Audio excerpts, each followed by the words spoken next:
What's going on, everybody? So I'm finally done with Teknoparrot, which is really just a launcher that starts up games from different arcade systems.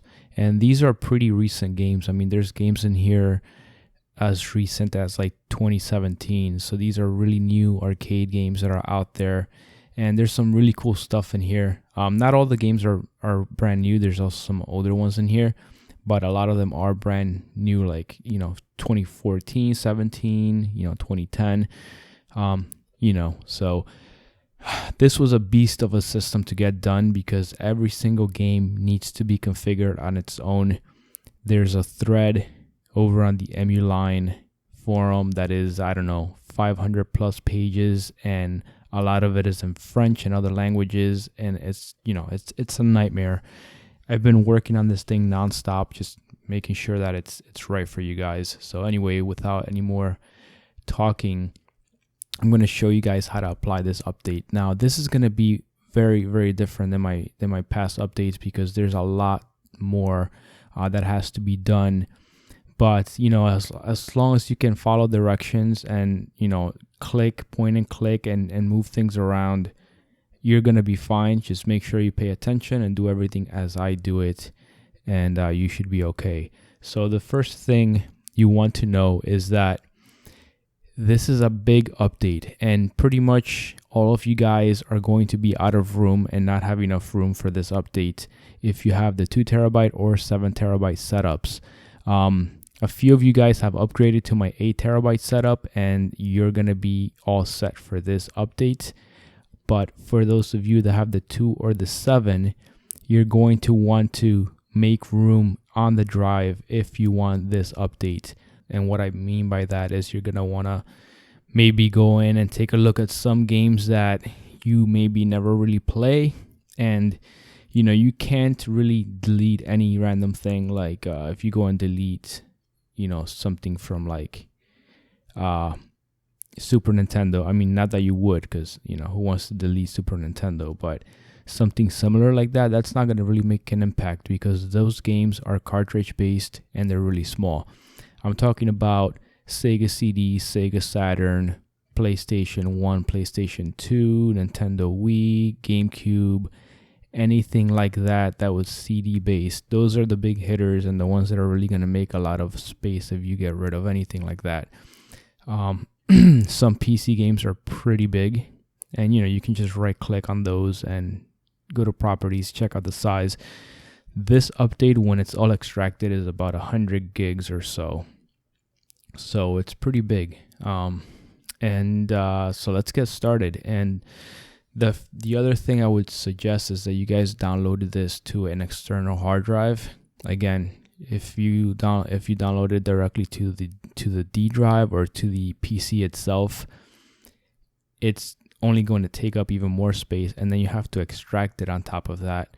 So if you download it to an external drive, then you don't have to use that space on the PC, and then you only have to worry about making enough space for the extraction of the files.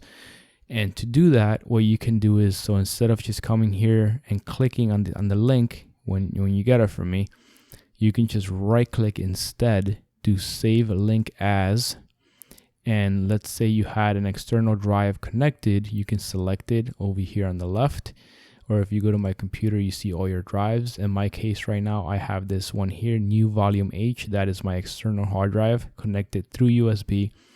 And if I double click on that, at that point I would say save, and it would save this file to my external drive. And you can see that I've already downloaded it there. Now you're going to have 2 parts to this download. Part 1 is going to have all the configuration files and most of the games, and part 2 is going to have about 5 games or so that are really large.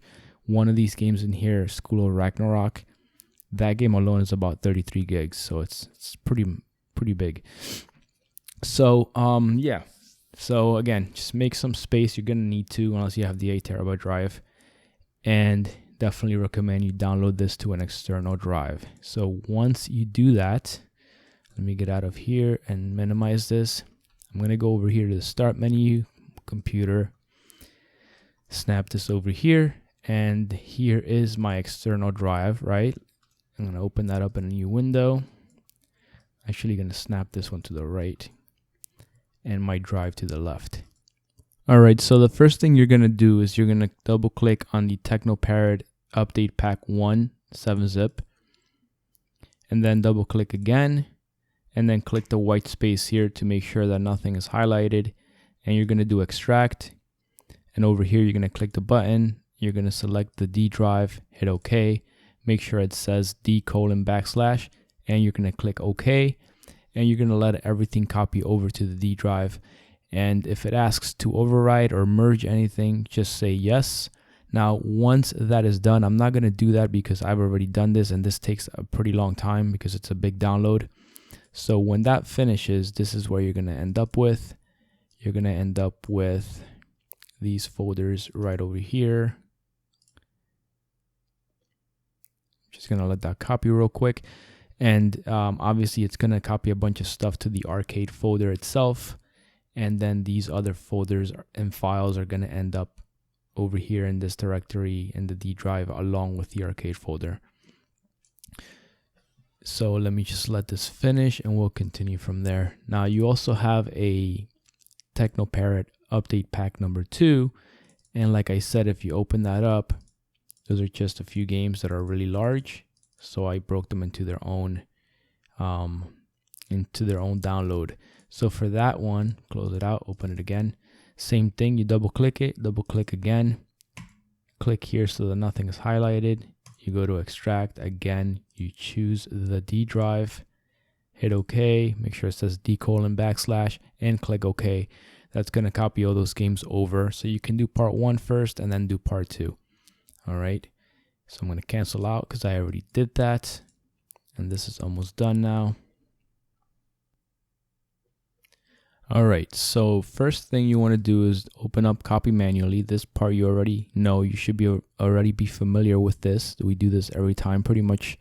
So first part is copy it to global emulators. So we're going to highlight it, right click copy, go to file, open, and you're going to go over here to rocket launcher, settings, and go all the way down, global emulators.ini, open that up, and then you go all the way to the bottom and you paste it down here, right? Right click paste. C mine is already right here because I've already done it. Then you would just hit the floppy to save it. Next up, it says copy the following text to main menu.xml. So again, highlight it, copy it. Just make sure, guys, that when you're copying this stuff, you do exactly what you see in the video. I've seen some of you guys do this and right click and copy it. I'm not doing that in the video, so I don't know why you would do that. So just this part here, copy, just like over here I did only this part here. All right, so just pay attention when you guys do this stuff. So copy it, go to file, open, go to databases, main menu at the XML, double click that. And again, you can put it anywhere. This just depends on where you want it to show up. If you look here, I put mine right after Sega Naomi.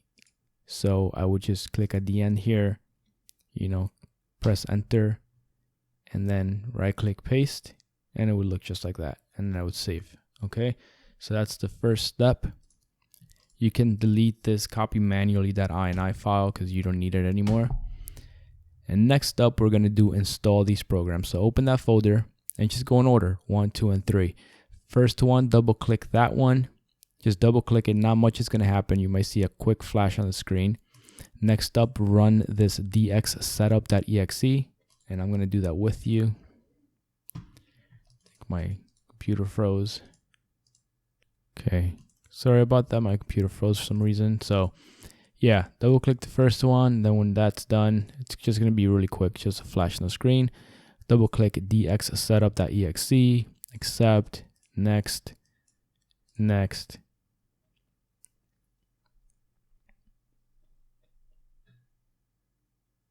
Okay, when it is done, press finish and just do the number 3. Double click, click run,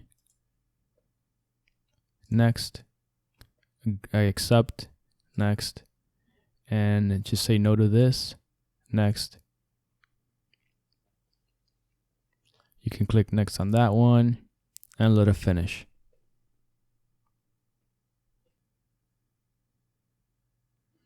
Okay, and when it is done, just click finish. And we're gonna go back to the D drive, and you have this other folder here, copy to C drive, double click it, and then highlight everything in here, right click, copy, and over here on the left, select the C drive, and then right click over here and paste. Now I already have all of that stuff. That's why it's asking me to replace. You're not gonna have any of it, but just in case, always do copy and replace. I'm just gonna hit cancel because I already have these files. There's one, these other two right here, and wherever the other one is. All right, so you can, at this point, if you go back to the D drive, you've already done this and you've already done this. So you can delete those two from your D drive. All right, so I'm going to do that. And you're almost done, but now we have to do a few steps that are going to be game dependent. So these are for each individual game. There's a few things you have to do for some of the games. So the first one is School of Ragnarok. So we're going to go over here to games, and then you're going to have your Sega Ring folder from all those files you copied over. So here's Sega Ring, and you're going to have your School of Ragnarok folder in here. So where is it? Here it is. So click in that, and then go ahead and go to Thai Production, go to Binaries, Win64, not copy, just Win64. And then in here, you want to run game loader installer.exe and just click install. That's all you have to do. All right. Then you can go ahead and hit OK, and you're done. You're going to do the same thing to Operation Ghost. So we're going to back up all the way to this directory. Look for Operation Ghost. Here it is. And for this one, same thing as before. You do the game loader installer.exe. Double click it and click install. It should say portable. That should be checked off. All right, so just hit install. Okay, and that's it for those two games. Next up, you're gonna go to you're gonna have to start a few of these games, mostly the racing games. So here's what you do: you open up Rocket Launcher,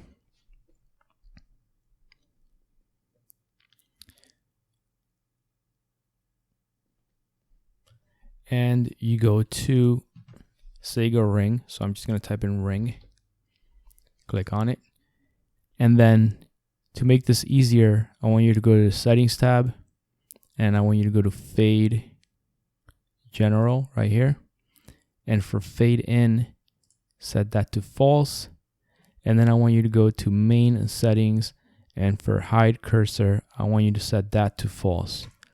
Okay, then I want you to go to the Games tab up here, hit play, and now we're gonna do everything from here. So let's go ahead and do Daytona as an example. Daytona Championship. So hit the launch icon right here, and you're gonna see that this firewall prompt pops up, or it should anyway. It might not because I've already started this game before. Yep, it looks like it didn't pop up for me. So let's try another game that has it. For you, it will have it. Now I'm gonna show you what I'm talking about in a second here. I'm just going to go ahead and press escape on the keyboard, and it kicks me back out. And actually, yeah, here it is. So it's down here. See this icon right here? I'm going to click on it, and you're going to see this was hiding right there. So this is exactly what you have to do. You click that. Well, this is already going to be clicked. Click the bottom one too, and then just click allow access. Okay, that's it. And then next time you start it up, that's not going to pop up and bug you, because that could cause problems if you don't get rid of it. All right, so now it's nice and full screen, and when you exit out of it again, you see that there's no like pop-ups or anything hiding behind the game. So you're going to do that same exact thing for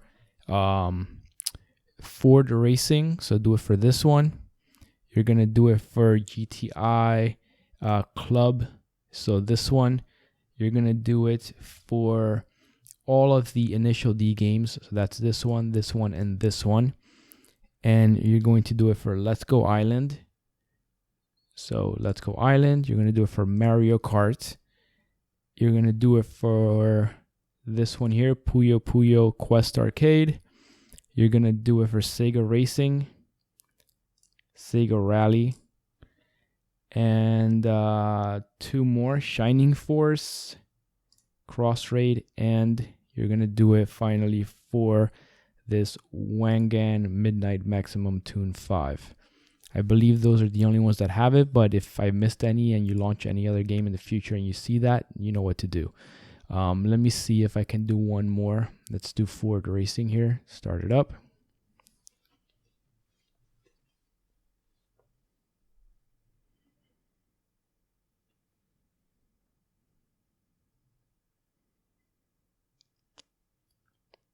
Okay, so sometimes you might see it like pop up in front of the game. Sometimes it won't, like it did for Daytona. So, just look out for it. So I'm going to go ahead and hit escape. And there it is. It was hiding down there again. So I'm going to click on it. And again, check both of them off. Hit allow access. And then that game is good to go. All right, so that's the next thing you have to do. Then we're going to go ahead and set this GTI Club game here. We have to do a little fix to it. So for that, I want you guys to go to Start, Computer, go into the emulators folder, go into the Teknoparrot Xbox emulator, go all the way down, Teknoparrot UI.exe, double click it, and you're gonna want to have your Xbox controller turned on before you start this emulator or this launcher. If it asks you to update, say no, definitely don't update. So let me just close it up because my Xbox controller was not on. I'm going to turn on my Xbox controller, and now I'm going to click on Teknoparrot UI.exe, say no to that. If GTI is not already here, just go to right here is a list of the games. So click on that, look for GTI Club, click on it, then it'll load up here, and then go to game settings, and then over here go to input mapping, and then right here test and service. We're gonna make test the D-pad up direction, so click there and press D-pad up, and then for service click on that and press D-pad down. Do save settings, okay, and then we're gonna back up and we're gonna go to start game.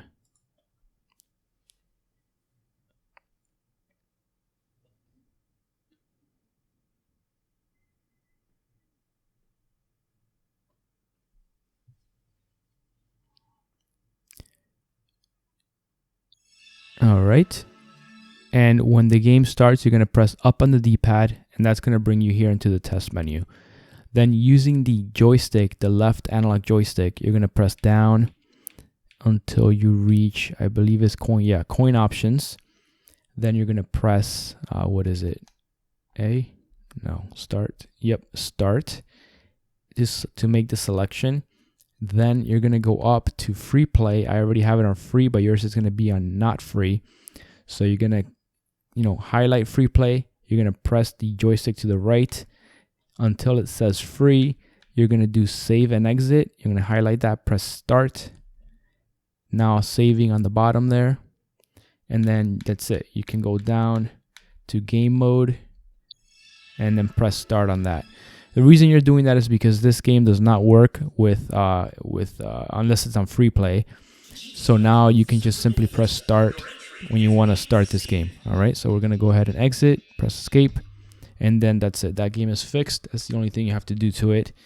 And winding down here, the last thing I want you guys to do, I'm going to close out this. I'm going to close that out right there. And I want you to go to, what is it?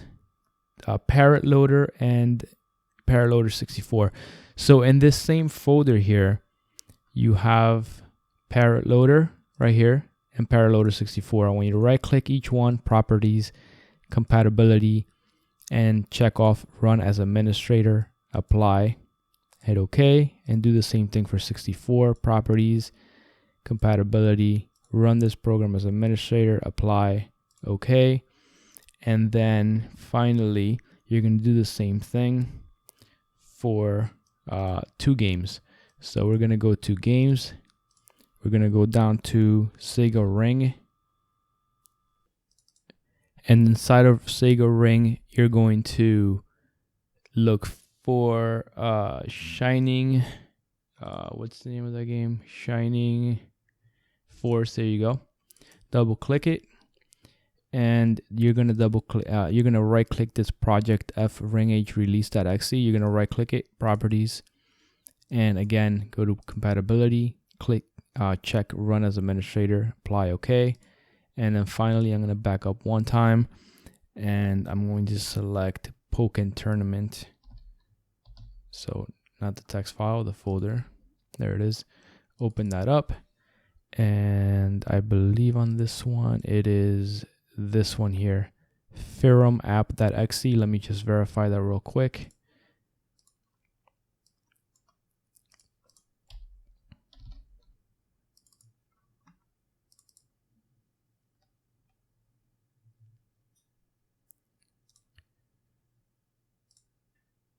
Yep, that's the one. Okay. So yeah, right click this one, properties, compatibility, again, check that off, apply OK. And that is it. That's everything you have to do. I know it's a lot, but again, just a lot of clicking things, moving a few things around. And after that, you should be all set. I am going to make a manual, a video manual, a public. I'm going to make this video private because it's just an install video. But I'm going to make the public manual for this system. And I'm going to explain a few things about some games and stuff like that. So if you guys can hold off any questions while you try this out, because I know there's there's some quirks and stuff that you guys have to know about. Like for example, the game, what game is it? School of Ragnarok, right? That game literally could take up to 5 minutes to start. Like you'll start it up and it'll load, have a black screen forever. And that's just the way it is, but it's a really cool game. It's, for me anyway, it's worth it to wait that long because it's a really cool game. And just a little things like that you need to be aware of. And I'm going to explain some of that stuff in that video, so stay tuned for that. But I think that's going to be it for this one. Just follow along carefully, slowly, and you should be all set with this update. And again, that's going to be, you're going to need to make room on your drive if you want to put it on there. For those of you guys that have ordered the 8 terabyte drive, again, you're okay. You can just install it right to the drive, no problem. Going forward, when that drive is out, this will be included, standard. But right now, I'm providing it to you guys, and if you want to install it, fine. If you don't, that's fine too. But this is going to be it for this one, and I will see you guys on the next one.